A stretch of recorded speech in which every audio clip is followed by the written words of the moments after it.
So when I first read the Daniels quote, if you give people something for nothing, you make them good for nothing. I actually kind of read that backwards, like I had accidentally interchanged the words, and I initially read if you give people nothing for something, then you make them good for nothing.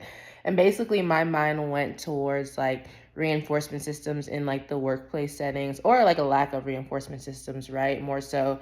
And if you're not giving people something for what they're doing, then basically you're saying you're good for nothing, your efforts don't matter.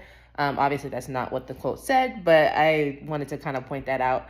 Um, but I liked my classmates' position on like the non-contingent reinforcement, because we're saying, hey, you don't have to do anything and you're still getting something. And the challenge with that is that it may inadvertently reinforce nothing as a behavior, right? I mean, nothing's not really a behavior, but it reinforces them not having to do anything, and it reduces the likelihood of them, potentially engaging in, say, the required behavior or the desired behavior in the future.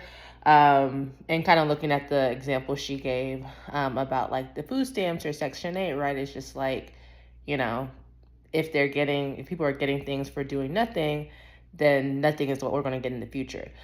But as far as like the root of like non-contingent reinforcement, it's an antecedent procedure in which, we're trying to prevent certain behaviors. So in that same example, like my classmate said, if we're giving people something for nothing, this may produce crimes like, stealing or, murder or whatever the case is, because they're getting things, and they don't necessarily have to do too much for it, or they don't have to do something that's out of their scope of competence or out of their own ability.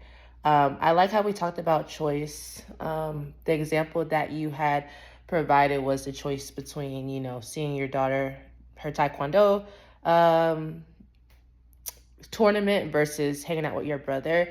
And I think the thing about choices, like you said, is like you can have two very highly preferred choices. One does not negate the other. It's just that one is more highly preferred, and you have to look at the reinforcements that are going to come with that. So in your example, it's like, my daughter's smile and her happiness and my family time, versus whatever, you and your brother were probably going to do.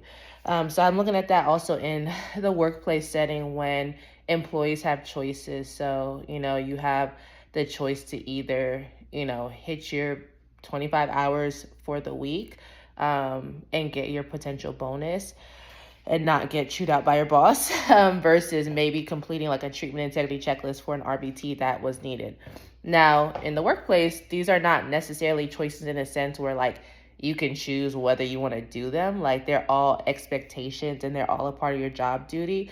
But as much as we like to negate from the fact, we do make choices in the workplace on like where I'm going to dedicate my time today and if I'm going to dedicate my time to something.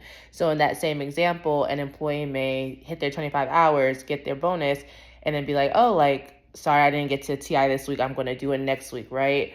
And depending on their expectations and their job role, like that can be an issue if continued. But we're constantly making choices at work when it comes to reinforcement systems and, what's more motivating for us and what's going to get us to achieve the highest level of reinforcement. And that's kind of where like that matching law comes in place. Like the rate of behavior is going to align with that rate of reinforcement. Of course, it's a mathematical equation, but that's pretty much the gist of it. We also kind of talked about closed systems and open systems. And it's so funny because in ABA, just in general, we have a lot of terminology and we don't always tie the terminology to what we're doing on a daily basis. So the example with like, the kid can only watch, I forget the YouTube show that you said. But for example, if we're using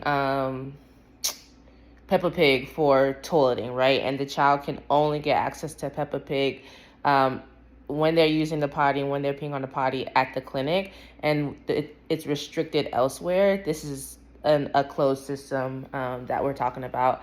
I like my classmates' example of the clocking in and clocking out as a closed system, because that's kind of where my mind went as well.